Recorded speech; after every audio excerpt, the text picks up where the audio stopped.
Great. We'll get called to order the audit committee special meeting of August 4th, 2025. City staff want to take a roll call for us? Councilmember Mohan, Here. Vice Mayor Moore. Here.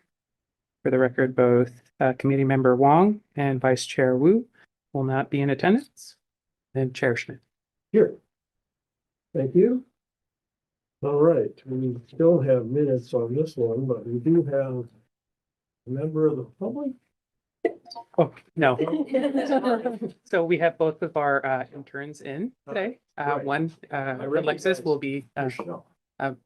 Alexis will be presenting in a little bit. And we have Irene, who's also sitting in and just taking a look at the process. Fantastic. Well, welcome. Come to the right committee. No, well, okay, so there's no public comment, so that means we'll just move right to our action item number 1, new business, budget format review presentation and format formation of budget format review subcommittee, a mouthful here. Excited to hear more. Christina, I guess, over to you. Actually, Alexis will be giving the presentation. She's been doing some very thorough research on OpenGov and different budgets. So she's going to take you through some samples and then we'll open it up for discussion.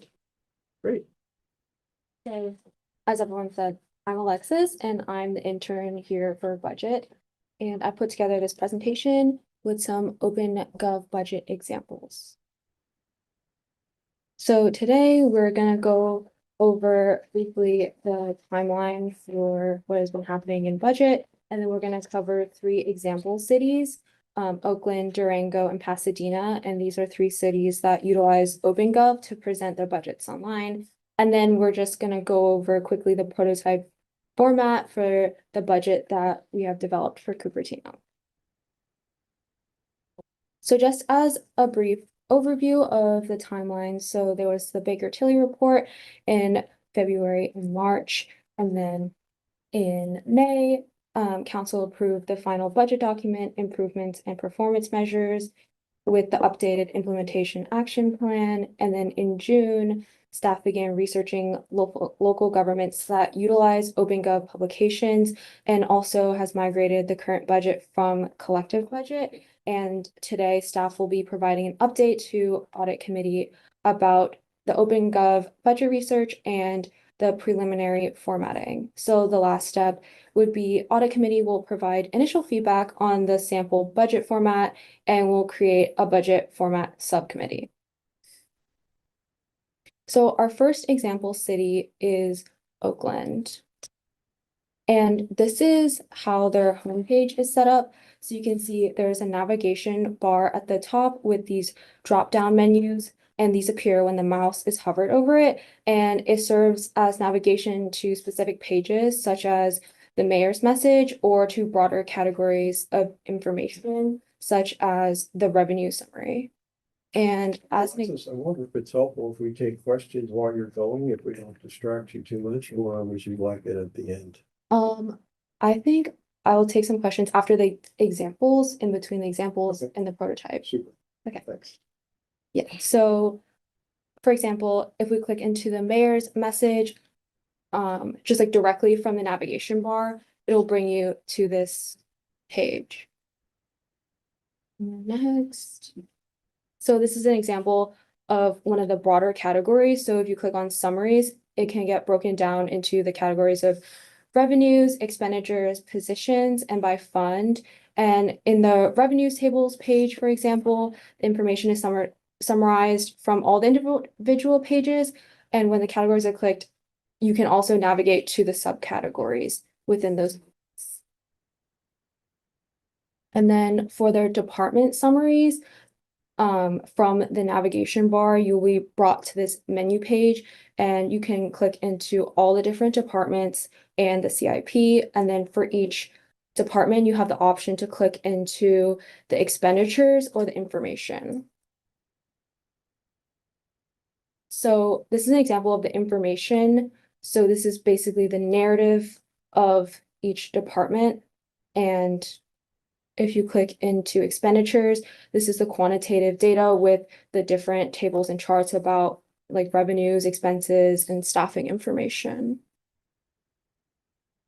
So each OpenGov publication auto-generates a table of contents where you can access every single page within this publication, and you have complete control over how it's formatted and grouped. And it's just like a good place to see every single page because there are those pages with links within them.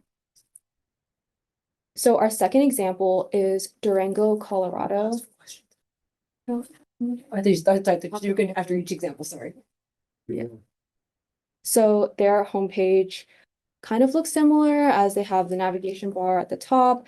And one major difference is that they've grouped expenditures and departments by strategic plan goal, and they have linked them all directly on the main page. So this is an example of one of their strategic plan goals, and you can see the departments listed under each goal, and they also have these interactive pie charts. And when you hover over them, it provides more detailed information.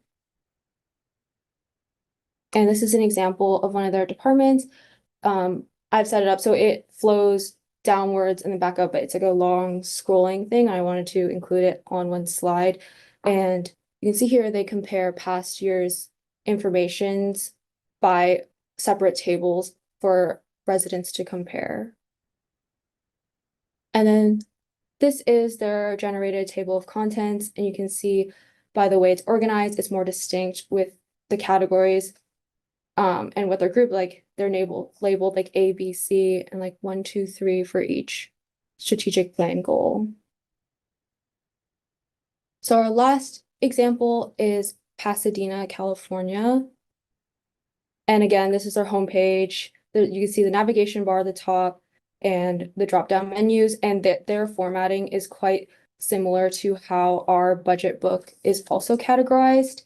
And the difference is each page is available from the navigation bar directly. So this is an example of one of the department pages from the drop-down, and it contains both the narrative and quantitative information.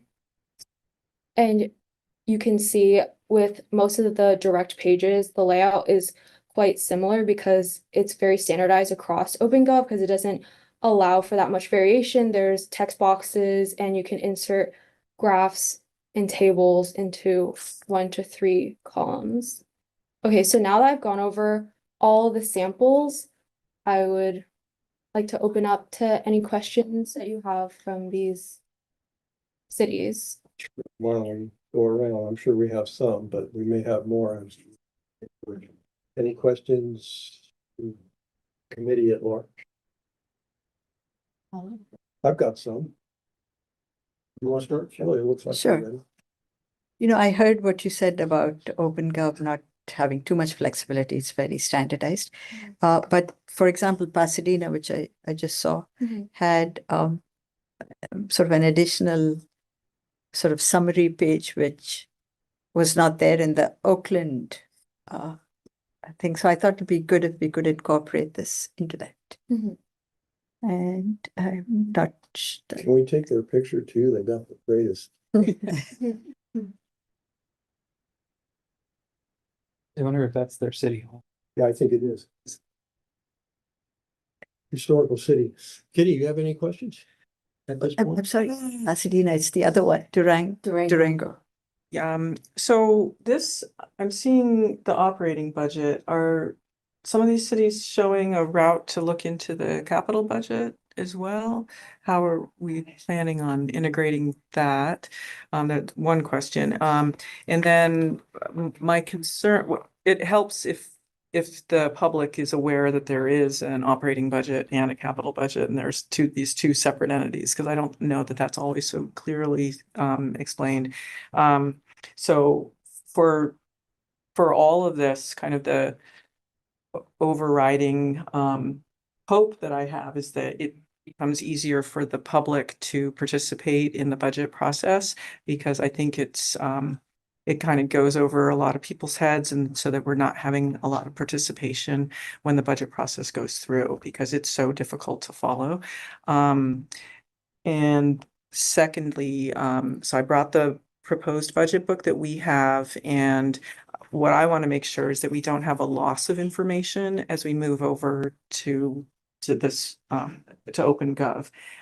So seeing the three, I kind of like the Durango one. That's neither here nor there. My emphasis is on if we're able to pull out the same information for like any, for like the library, if we want to see what the spending has been there, if we're still going to be able to pull out the same cost allocation and all of those line items.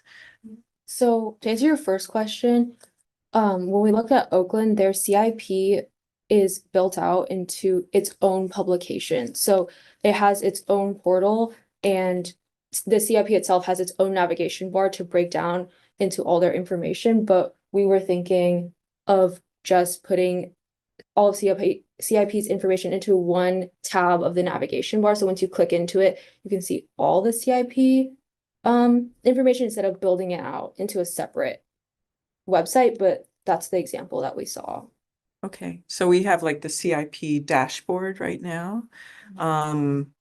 I guess that would continue on. And so are all of our projects like the Stevens Creek class 4 bike lanes that you can pull up through OpenGov?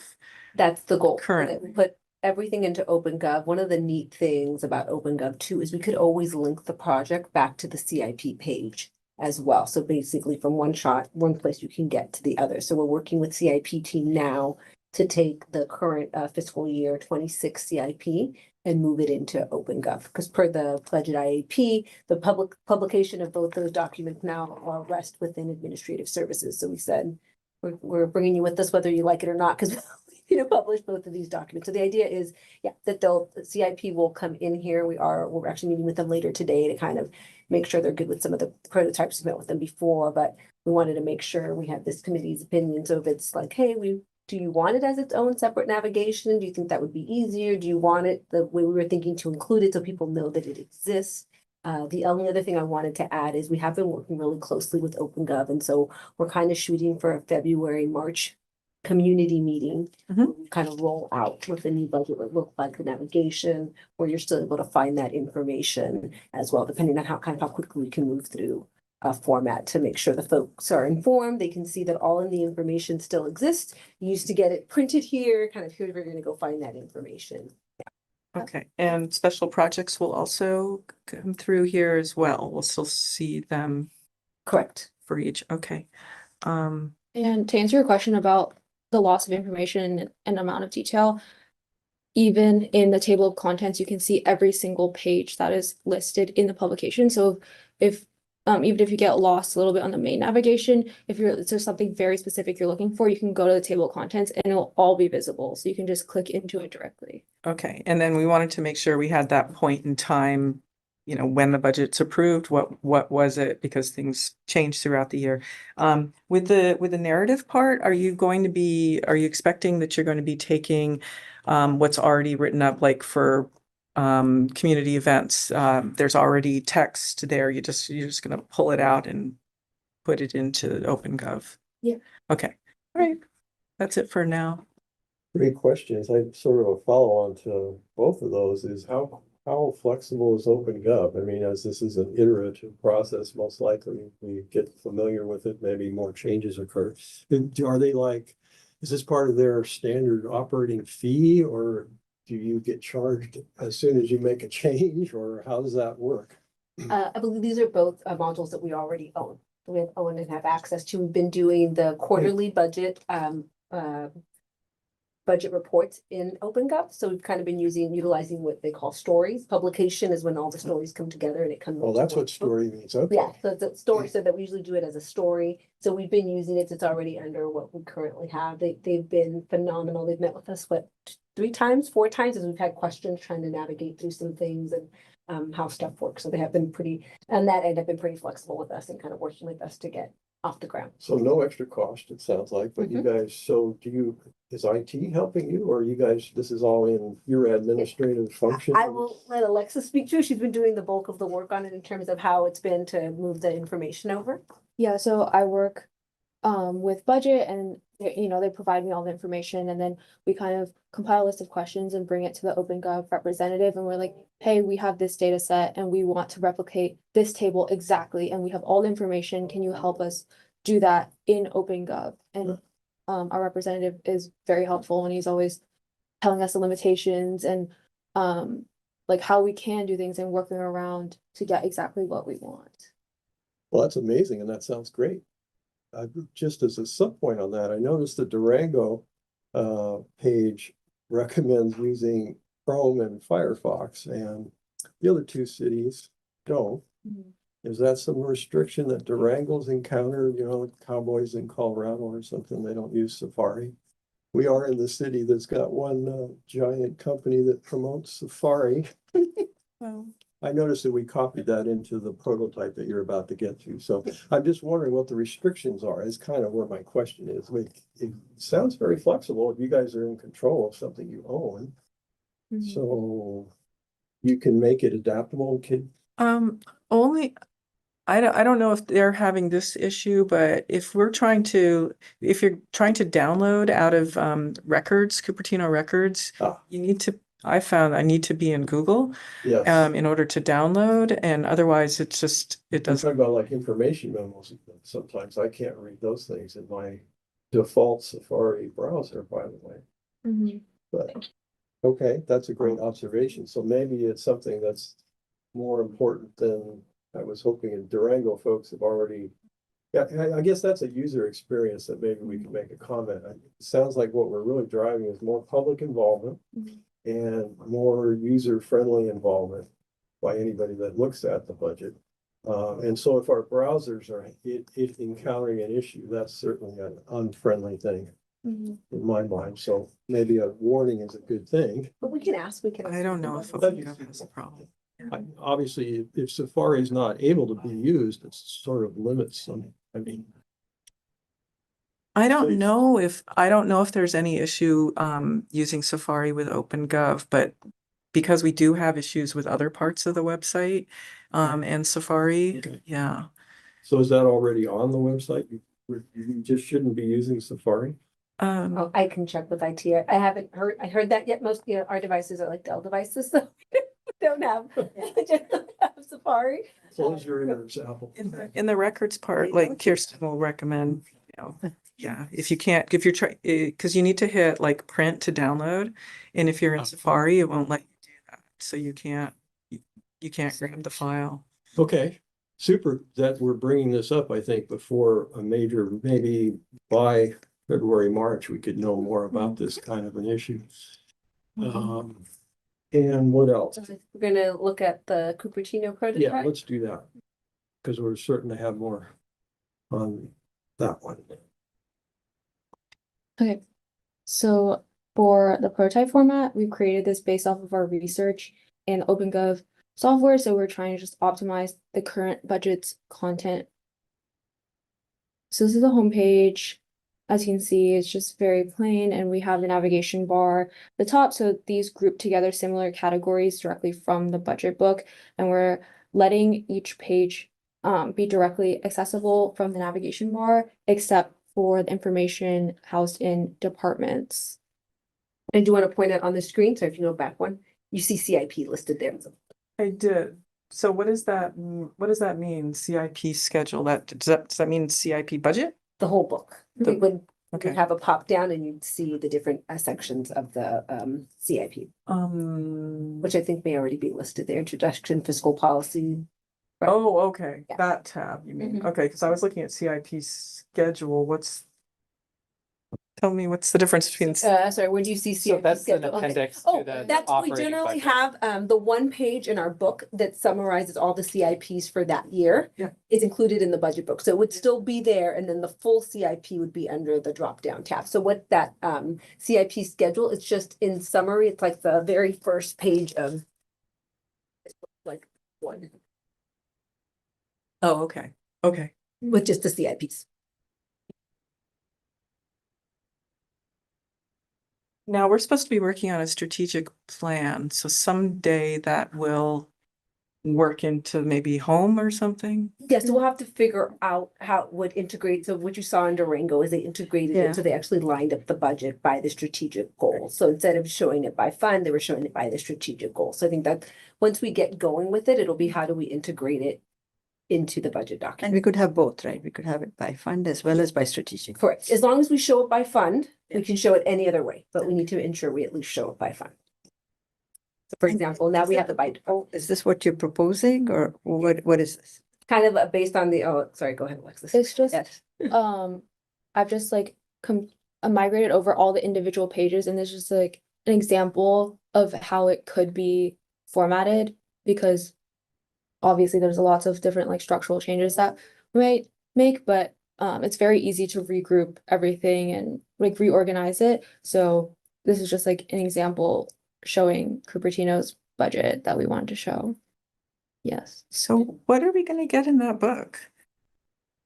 Are you Let's get getting- to a couple more slides and we're Okay. gonna kind of show you. Some of it is we haven't developed the division summary yet to be able to show, but I'll let Alexis kind of wrap up and then we'll kind of show you what we think we'd be looking at. Yeah, so again, this is an example of what happens if you click directly off of the navigation bar. This is the budget guide, just a page in the budget book. And then for our department's navigation page, we have set it up like Oakland. So once you click in here, it's like a very large menu with all the different departments and you can just click into them to get more information. So for example, if you click into council and commissions, it'll bring you to this menu page and then you can either click into the department overview, the division summary, or the programs within those divisions. I had one little pet peeve on this one. It's a tab request, actually. My preference would be that these were tabbed in under city council to show that their city council is like over the community funding, because it kind of, when I read it, it made us look like we're all like equal. I don't know, it just didn't. There's something about the appearance that I want to make sure that distinction is made, that the council is making those decisions on the funding and stuff, and that we're not all, sort of equally looking for funds or something. I don't know. It's just, I don't know how to communicate that better, but Hopefully the audit committee gets under the commissions. That's all. You're there, you're just, because you were the last one added, it goes in the order of the GL, you can't see it. Yeah. oh, So yeah, so if you look at the commissions, well, it should be commissions and committees or Yeah. committee, Say that. because we're You could only make a one. good argument. And then, yeah, if you would have expanded or scrolled down the page, you would have eventually got to the audit committee. committees. You're there, you just don't see it. Right, thank you. Is it, so why aren't they alphabetical? It's It- by GL. So general ledger has our fund, our division, and then our program. So they're all in the commissions and committees are in 111. 11 is the division, and then they've gotten program names. So likely what's happened is it might have been as they were coming on and getting budgets. So as they started to get items budgeted, we added the program code and it's done in that order. So for example, if we go. Yes. Great job bringing this in. I had a feeling. So here, just as an example. Oh, here we go. You'll see them listed. So you see commissions listed here. 131 is the TIC commission, then 140, 142, 150, 155. And so it's likely these got added after, and we maybe when we first set up the chart of accounts, we didn't line them up. So it's kind of whatever was available. So audit committee being the last one that had a budget added to it is 190. That wouldn't necessarily mean you have to present it this way, since you've got complete control over Mm-hmm. OpenGov format. So Correct. So you Yeah, could so we do can it do it in alphabetical. alphabetical. that might be easier for users, but Yeah. Yeah. there's many ways to go. Mhm. There was something recently that was explaining the difference between a commission and a committee. Will there be some text in here? To Yeah, explain that? like a definition of commission versus a committee. We can easily add that and we can also easily rearrange everything.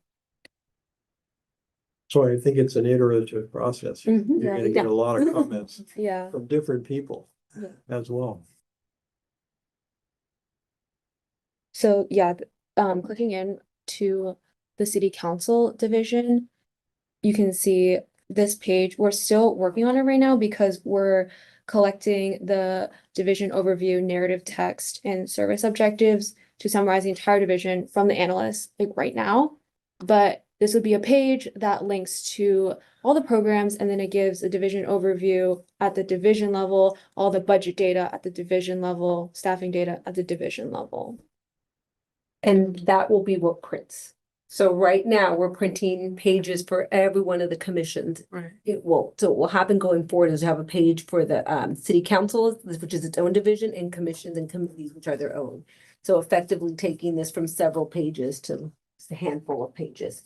But then underneath, you can see each of the programs within that division you'll be able to get to online. So divisions So are you- generally done kind of here in bold. Mhm. So for each of the write-ups, we'd say, we just show the division summary here, but all of this data, Yeah. staff will still be working on it and it'll be available online.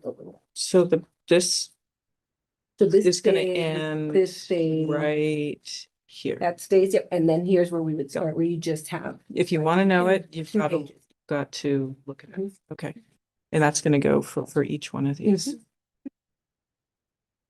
Okay, my only concern is that we don't have any member of the public here to say whatever their fears are. Yeah, so what we're hoping to do with this is just to show audit committee kind of what we've been working on, how we've been working towards. So when we hope you've formed the budget subcommittee, we're not starting from zero, right? We already kind of have something we can mold and add things to or deduct away. And then what we'd like to do too is kind of step one. We will be coming with some sort of communication plan to council as well to say, hey, because I think we need to be in a good place ourselves and present and then take the feedback. Right, because if we just start from nothing and go, what does everybody think? It makes it difficult to build. So we kind of want to start with some sort of a structure, grab some feedback, bring it back to the committee. That's why we're saying it'll be iterative. We'll likely be going to council in January, early February, asking them to look at a final budget format ahead of starting budget. So that we kind of, once we know what that looks like, we can continue our community outreach and say, this will now be the format based on your feedback. Kind of here's how you would navigate and would go through. But we just wanted to make sure we got in front of audit and said, here's what we've been working on. Here's what we've been able to do based on the feedback we received from Baker Tilly in terms of converting the document. Would it be at all helpful if there was like a budget and bites meeting in the fall? I'm just a little worried. So we're kind of hoping to see how far we can get with the budget format subcommittee. Okay. And that's gonna, once we kind of first meet, set out some side of timetables, we also want to be, I want to make sure we get in front of council before we go out to the public. At least once, just so the council is kind of aware of what we're working on, what we're doing, that there will be this community event coming on. So I think there is a very good likelihood that we will have that in the fall. I just want to kind of meet with the subcommittee first, kind of get the lay of the land, what the expectations are for that meeting, just so that we're prepared. Yeah, because my fear is that you could argue, well, you're making it less transparent. You're providing less in the book, even though I maybe never ever read that book.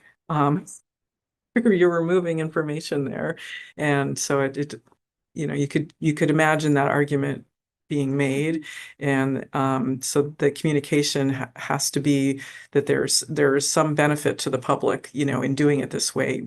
And what is that? So.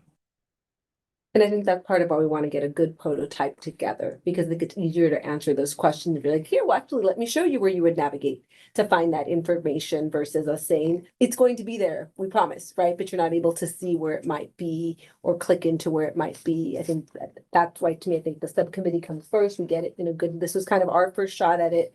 Take your feedback. Go to council, they'll know here's where we're at, here are the next steps, we're gonna be meeting with the community, we'll take their feedback, we'll bring back a final version ahead of going back out to the community to kind of train on what the new budget looks like. Okay, and then there were some things like when we were looking at special projects, like I wanted to know when a special project ended, but it's not intuitive when you look at the list of them. It's like, okay, I know that when it's zeroed off to the future, that's when it ended, but I know that, that doesn't, how's the member of the public going to get that? Is there a space in OpenGov for any kind of a paragraph that lets the public know, what maybe you're gonna see there were some negative numbers that showed it up in some places, and I don't know if that would be something you'd want to highlight, but just overall, like if you want to know when a special project ended, this is an indicator. Let's continue that thought, and maybe if Alexis, is there more you want to present? Maybe we can Yeah. finish up a little bit and then move to the next element of this possibly, but why don't we get your presentation? Yeah, I have a couple more Okay. slides with different examples. So yeah, this is just the like data summarized by division. So these are the tables. You see the actual budgets and the proposed budget paired against it. The bottom one actually, it shows all information. It's just since it's a screenshot, you can't see it, but it slides over it and it'll show fiscal year 26.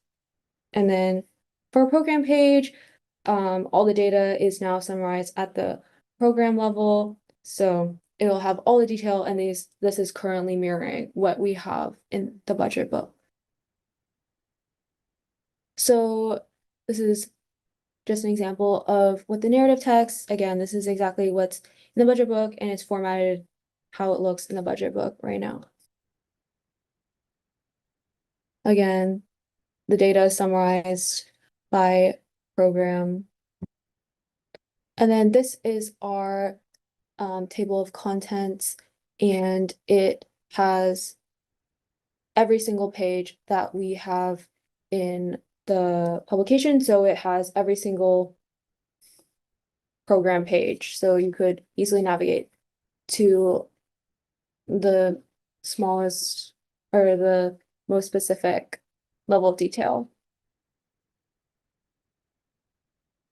So here are recommendations. So first, to provide some initial feedback on the samples that were presented, and also to create a budget format subcommittee to finalize the OpenGov budget format before council recommendation ahead of the fiscal year 26-27 budget. Great, thanks for that presentation. Why don't we go for some more clarifying questions? So I've got one or two on the creating the subcommittee, for example. I think first of all, there's ad hoc and there's standing committees. I would presume this is an ad hoc committee, so it's once it accomplishes its goal, it's done. And I noticed you put in there to finalize the OpenGov budget format, and I presume you're using a shorthand in the sense that the subcommittee would come back to the audit committee and either a special meeting the audit committee would have, or in October, a regular meeting. I see it's on our work plan, which we'll get to as another agenda item here, but just trying to outline what you guys were thinking when you put the recommendation together. So you're nodding your head, so that all makes sense. Okay. So maybe the time frame for the subcommittee is like a 3-month period or until October, or are you envisioning it to last longer? I would think, let's say through December to be safe. Just someplace safe. September through December. Yeah, and again, I think Vice Mayor Moore has brought up that there has been subcommittees relating to the budget in the past. So of course, the public is sometimes welcome to participate in those subcommittee meetings, but I presume this subcommittee is not going to consist of more than 2 representatives. So the Brown Act notifications wouldn't be a factor for the subcommittee. That's correct. We'd be looking for 2 members. Or less. Okay, right, got it. Okay, staff support then for the subcommittee. How do you envision that happening? The staff support for the subcommittee. So I think we would be heavily supporting the subcommittee, bringing in with the information. I think the way I see it is we'd be looking for feedback, and then we'd be going to see either write off if, hey, that's something that we can do, or that's a system limitation. I think from the subcommittee is also understanding high priorities, like must-haves and nice-to-haves, as this will be an iterative process. We may not be able to get to everything in the first year, but we want to make sure we kind of hit the highlights. We don't want to lose anything we currently have in the document, But if we're wanting to add some, we may just have to look at what are the capabilities of OpenGov, but that's part of the feedback we want to get to. Help us get to a good place where you think, hey, not speaking for the public, but we think this is easier to understand than it was before. We like the setup, we like the navigation, right? I think that's what we'll really be looking for. But anything that you have, if you look at another OpenGov site that has a budget and you like some, hey, can we do something like that? Or just something you've seen in any other budget, and if that's something that you want to do or see us reorganize. Again, there are limitations, but we have a good relationship with OpenGov. We can only possible. What I was thinking also as an add-on to that, there have been written reports that subcommittees have given, so would staff be envisioning producing a staff report for the subcommittee, or maybe it could be the subcommittee's report?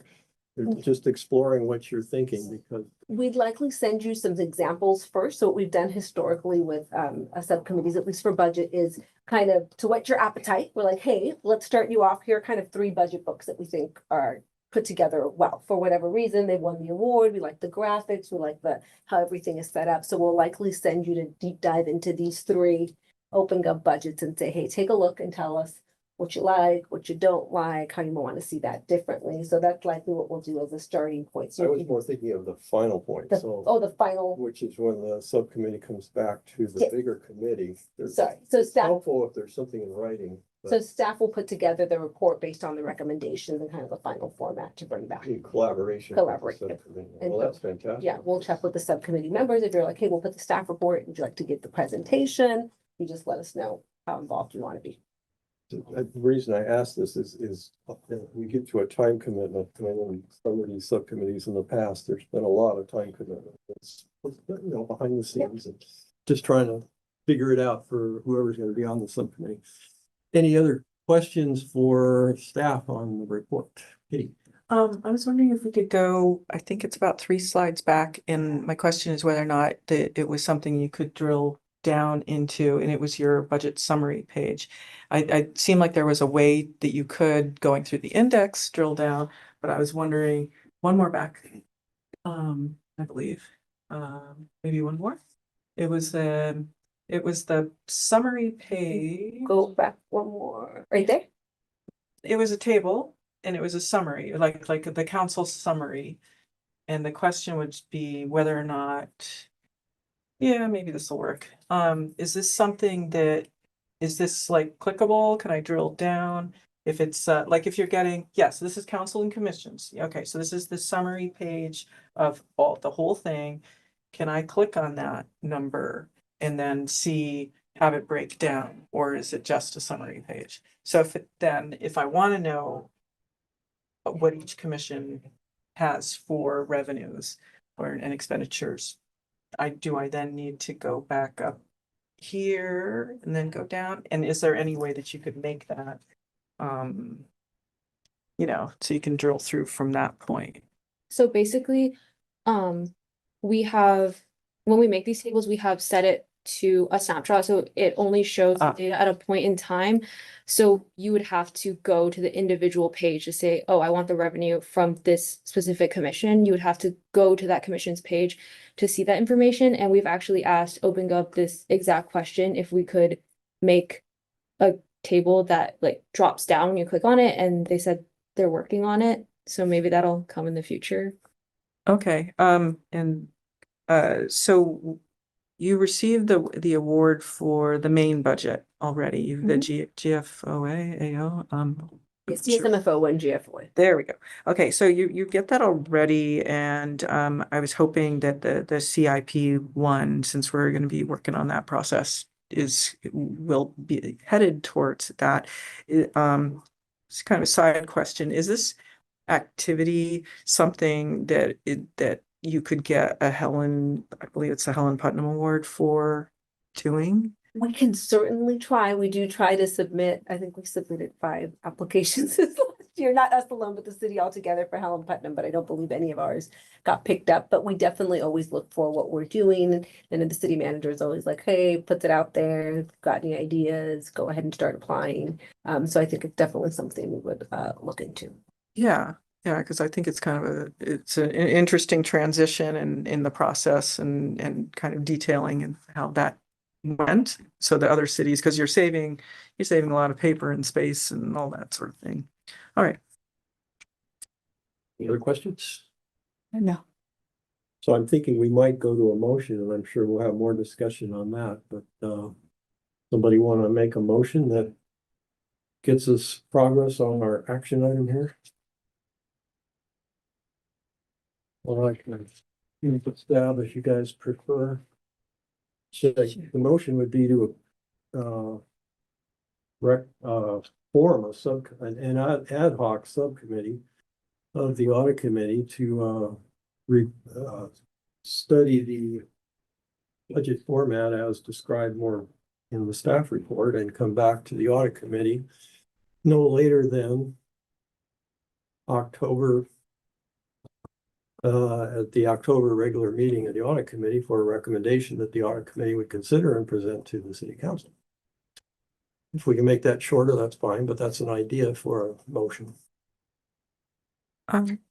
Well, I think I would modify a little bit. So item 1 was to receive it. So we've received it and we've created Right. feedback. I would really like to be on the subcommittee. So Right. I wanted to throw my name out there, and I've got a bag of information I've been going through. So I don't know why I found an interest. Friendly amendment. Okay. Again, at least it's volunteered.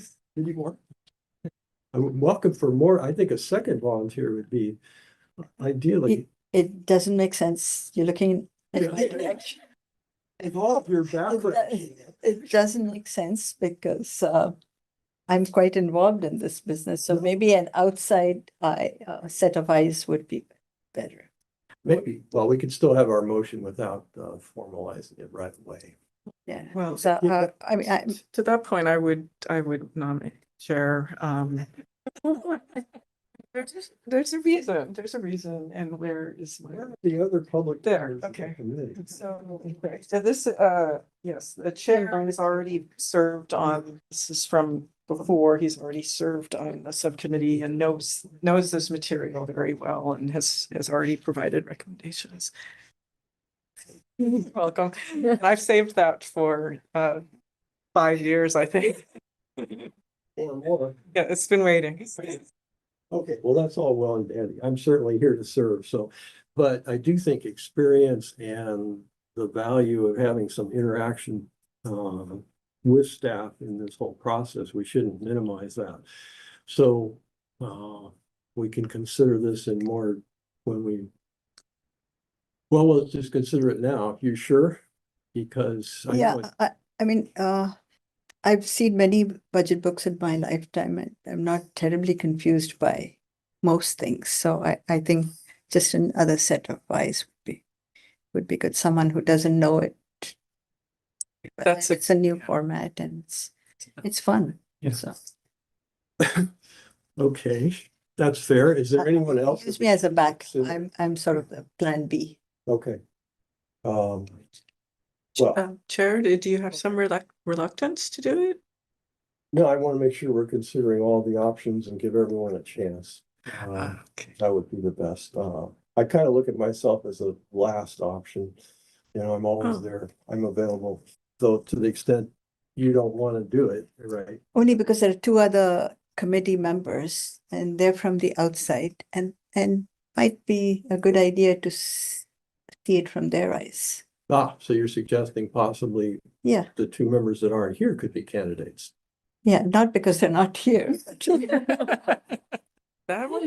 That's tricky because we have, there's been an attendance issue, and one just started, so I don't know what their schedules are like. I'd be afraid of committing Right. somebody to something that they can't. Yeah, I see that. I think it's ideal to maybe bring them in.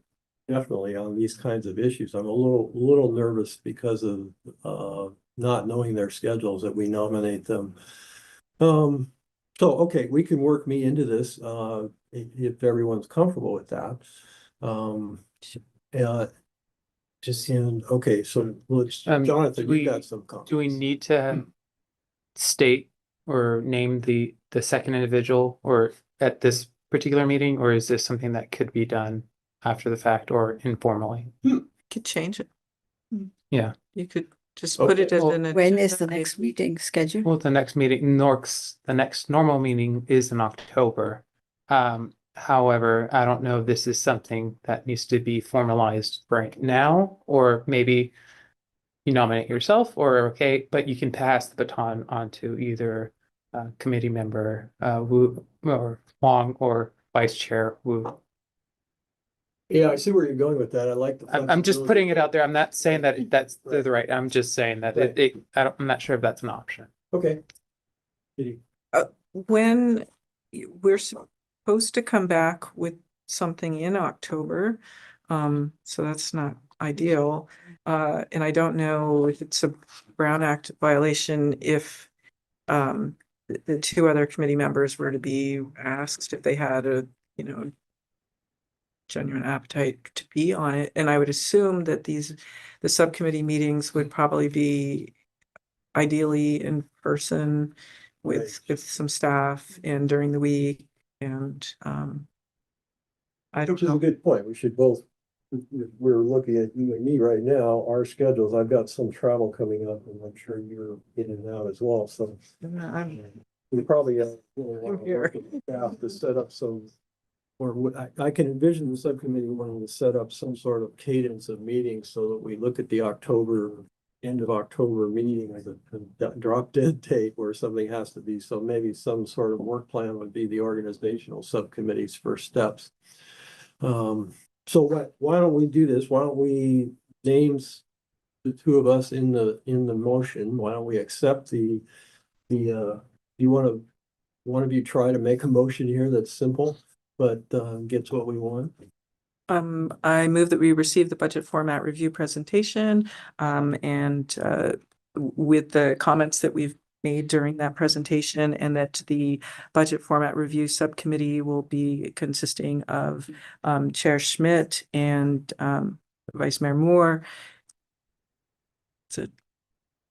And With the then goal of getting I think we should work in a friendly amendment to that or a modification that we're looking to have a report back from the subcommittee to the audit committee by the next regular audit meeting with the staff. Will help take that. accepted, so with the report back in October. Yeah, I think it's October 20. Well, what is that date? We can just 27. 20. And October. did you want some flexibility in the people representing on the subcommittee? Or did you want to put that in or just leave it? Probably as- not. I'm thinking it's just We probably won't meet. for issues already stated as well as we're just not aware of their schedules. I do say, I do know at least one of them has problems with meetings during the day. Yeah, Uh, So let's not do the flexibility. We'll just simplify this and. May I ask, so I had been getting budget and finance help with the in meeting, at one point it was a weekly and then kind of bi-weekly. And so is there some sort of vision for how often we would need to meet? You know, like for an hour and a half, are you thinking every other week? I think starting off maybe every other week. And then maybe as we get closer, because there's gonna be a certain point where we're getting information from you. And then we have to take that information and actually see what we can apply. So it's gonna take a little bit longer. So I'd say at least starting every couple of weeks and then trying to see how fast we can either move through things or not. But I think like the first meeting will be setting some sort of schedule, some regular interval of, Right. okay, we should be getting into, here's our goal, let's back into it on kind of what we need to have, and maybe showing you a little more in depth of where we already are. So versus screenshots is, we'll be like, okay, see if you can, I think we may be able to open up the pages. And they go click in them and see what you think of ours. So like right now I can say Wednesday afternoon, I know that I can do that. Council's on a Tuesday, we've got certain program Tuesday, Thursday for this time slot area. That works. It's open, or Friday, but that's not great for a lot of people. Yeah, so do we have a second? I will second. Okay, we've got a motion, so now we can discuss it some more. Yeah, so I think that's great. I do think the two of us will be actively participating in this subcommittee, so probably from my personal perspective, if we do pass this motion, it would be good to have an earlier organization meeting than a later one for a variety of reasons, timing, travel schedules, meeting dates, just organizational stuff. So the sooner we can do that, the better. Like this Wednesday? I'm looking at the calendar, so I do have some commitments in the afternoon. But maybe we should vote. This is sort of organizational, so maybe we can do this in a minute. But any other discussion on the motion? Great. We're pretty clear what the motion is, so. Can we take a vote? All in favor? Aye. Aye. We have unanimous constitution of this ad hoc subcommittee.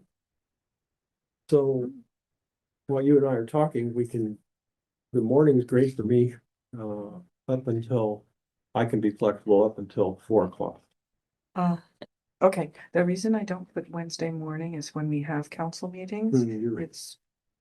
You won't get anything I blame you. before Don't blame like yourself. 11 or 12 in the When, morning. when are we- Unless it's the alternate to. Yeah, those ones. So it's, to me, it's like safe if you go, like you said, like 1 to 2:30. Is that? Okay, since that work for city staff, I think we should have somebody ideally more than you, one of you probably. Okay, so let's do 1:30. Is that works? 1:30? Or you want to go 1 to 2:30? Yeah, 1 to 2:30, sorry, that's fine. And I can be the alternate in it, in Okay. case anything happens, Okay, the two of you. excellent. Do we need to? Right. designate that? I move that committee member Mohan is the alternate to the ad hoc subcommittee. I'll second it. So all in favor of that, unless we're going to discuss that, which we don't. Is it okay that, I mean, that we're doing that? It's not exactly technically on the agenda? Is it Well, it's part of the sub, actually. subcommittee, Oh, we're yeah. creating it? Yeah. Okay, very Yeah. good, very good. But like, we're not going through all the things in the subcommittee, like it's ad hoc, it's not gonna be subject to Brown Act, but you're maybe gonna involve the public, we don't know. Because we're gonna constitute it, all sorts of things, so just to finish the thought on the meeting, the first meeting with them would be 1:30, maybe, if it works internally, you guys will send us a note to remind us, super. Do we want to vote? That's always helpful. Okay, Shall, Chair, should we vote on the alternate? sorry, Should we vote on the alternate? Just- Sure. okay, sure, all in favor, I think we've got a motion, I seconded it, all in favor, aye? Aye. Aye. It's unanimous as well. Great. We'll figure out what that means later. No, I'm joking. Sorry, I make too many jokes. So the agenda item for us next to, I think we covered all of this budget item. It's amazing. Well, we did pretty well. Thanks for being efficient, everybody. Well, that brings us to the second agenda item and last agenda item, which is the work plan, which Jonathan has put on the screen here, so. You want to say any brief words, Jonathan, or? So we have one more regular meeting until the end of the year, and that's going to occur on October 27th. So we do have the first 4 items on there standard, which are approving the minutes, the 2 investment reports, followed by the internal audit report. Then we'll follow it with the investment policies for OPEB and pension trusts. And so we'll have another opportunity to review that. And if it seems through this last year, there's been some conversation as to what's stated in there, so we can have an opportunity to discuss that before modifying it and making a recommendation to the city council. At that time, we will also the PUN group will be back to report out on how we're doing with the ACFR. So by then they would have completed their final field work and they would be in the process of compiling our ACFR. And so they'll just kind of give you an update. And as you can see on the following column, we have another meeting to go over specifically that. And that's sometime at the tail end of November. And then lastly, we'll be back in October to discuss what we were just finished chatting about is the budget format and have a recommendation go to council with those changes. Which is the October 27th meeting. Correct. I see that as the last item on there, which I guess will go away from tentative to actual. Correct. Okay, any comments from the committee on the work plan? Okay. I am wondering if we should have a little discussion about the item of right now, the chair, as I understand it from previous staff discussions, is attending council meetings when there's a proposal or a recommendation to city council. It's been somewhat vague in my mind, but Vice Mayor had some great comments at the last meeting that I attended, that possibly because there's two city council members already on the council, ideally at the podium, we could rethink this in the sense that possibly the chair only needs to attend if there's a specific question that maybe a council member has, that might require staff to get involved and somehow ask them if there's a question. But if there are no questions, then maybe that's an easy solution because both of you could be available for clarifying questions that somehow come up. A lot of times these are going to be consent items even. I know, and I think at the last meeting, you just waited and waited till the very end, and it was a consent. I was happy to Or do, but something. it might be better put into a subcommittee effort or something. But what's everybody's thinking, including city staff? I don't really know what the rule is. It's been sort of an informal rule, I think, that the mayor propagated or. I'd probably defer to the two council members here and see what their thoughts are on it. So I think you I can't probably- recall if the language was should or shall. Yes, I'll take a look and and I can send a follow-up email and we can make that clarifying so that if it's going on consent and there's nothing,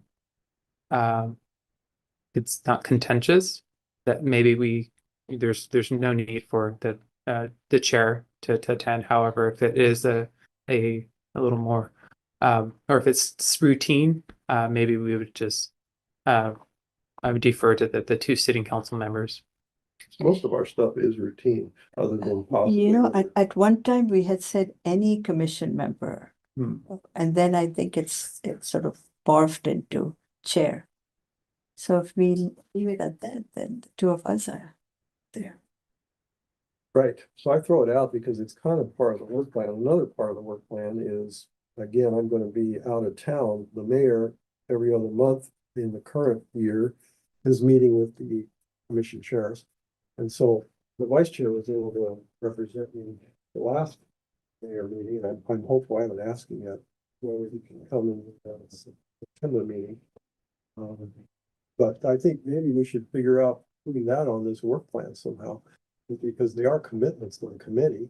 Sometimes, I don't know, I'm just throwing it out as an idea, but it's behind the scenes and these things can change. How do you mean? Yeah, what Like were maybe you hoping? listing it up there that the chair will be attending or not attending I guess we're coming to the conclusion right now, unless staff comes up with a wording that says that the chair shall attend. Right now, he's not going to attend. So may I ask, Yes. so when I look at all those items on there, some of them are gonna go to the council, so that could have a footnote. Right, something like that. Okay, and then, We could always And put then- more if we have some recommendation, but at least the ones we know that are going to council. and that's really good information for the Right. chair to know that that's Right. on the Right. horizon. Or the Okay. vice chair, even if he's gonna be called upon to. Yeah, so actually, I mean, sometimes there's special meetings which might Right. for the council pop up. So, I mean, they could do a general footnote that said this is expected to go to the council, or I don't know how it'd be worded. This will be going to the council, but it would ideally for scheduling, if they knew exactly which council meeting tentatively, because this might change every month, because of Yeah, my experience has been they don't usually know, although you guys have some behind the scenes control, which I need to talk to you about because I'm not going to be around unlimited times in September, so. I have a vague recollection that you are able to assign a committee member to attend in your stead. Yeah, which could be, but for example, we have that charter recommendation, which I'd like to be present to explain what I understand the committee to have said, if there's a question on that. That might be an example of one where, though, if it's a consent item, sure, it would be a consent item, but at any rate, this is all good information I'm hearing from two of us that to somehow work into our work schedule, because it does ripple back and forth and also the meetings with the mayor and the other chairs. I think that's a similar item. If there's preparation, you have to decide which items of the committee's been working on that get discussed in the short period of time that a commission has in the meeting. So that's all additional work items. But for the commission meetings, if the chair is not available, doesn't the vice chair automatically? For the mayor meetings, you mean? Yeah, for the mayor meetings. Yeah, that's the way it's been working It should be somewhat similar for everything else, for the or the the council meeting as well. Yeah, okay, sure, exactly. If there is an appetite for representation of the committee and the two council members aren't sufficient at the council meeting, then drop the chair first, then vice chair, and the last remaining fifth member if those two are not available. So city staff is easily, you guys help us. What are your thoughts? Can we reduce this in some way that goes on our work plan in some way, or? What I can do is I'll chat with Kirsten and see how we would be able to manage that. I think there has been some conversations around that, so we can have something similar to a consent item.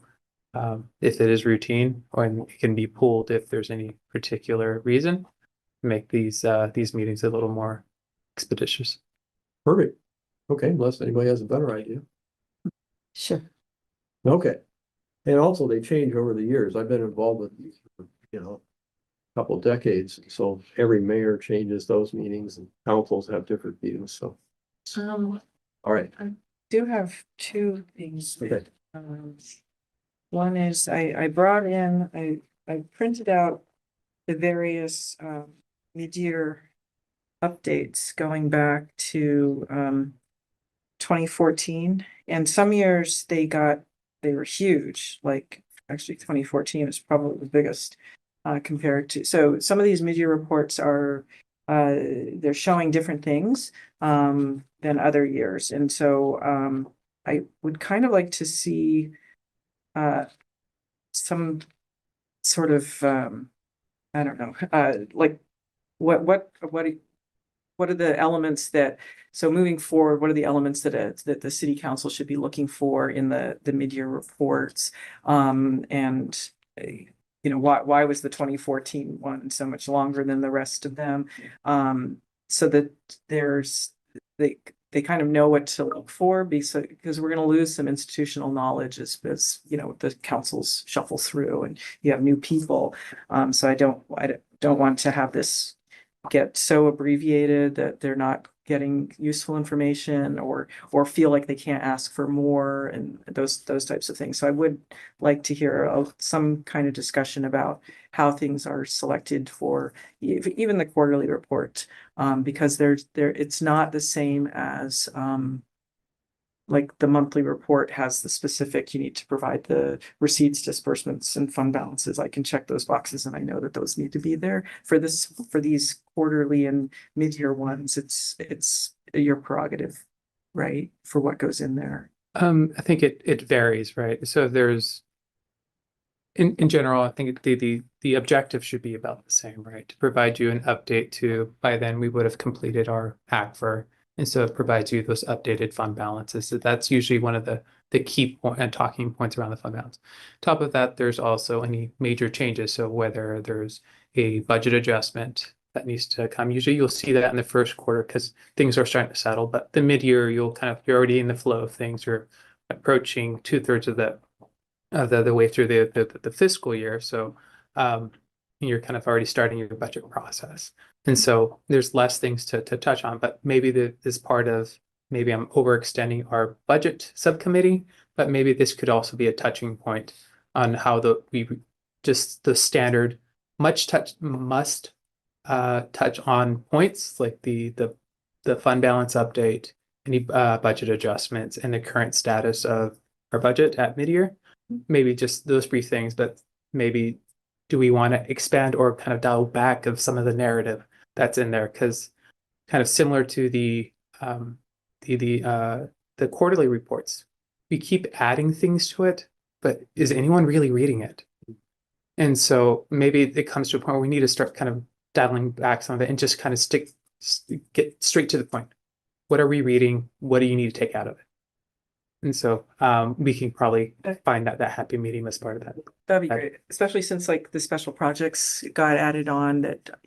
So now that's like a number of attachments that are in there, and I don't know what it's gonna look like moving forward since we have the new special projects policy.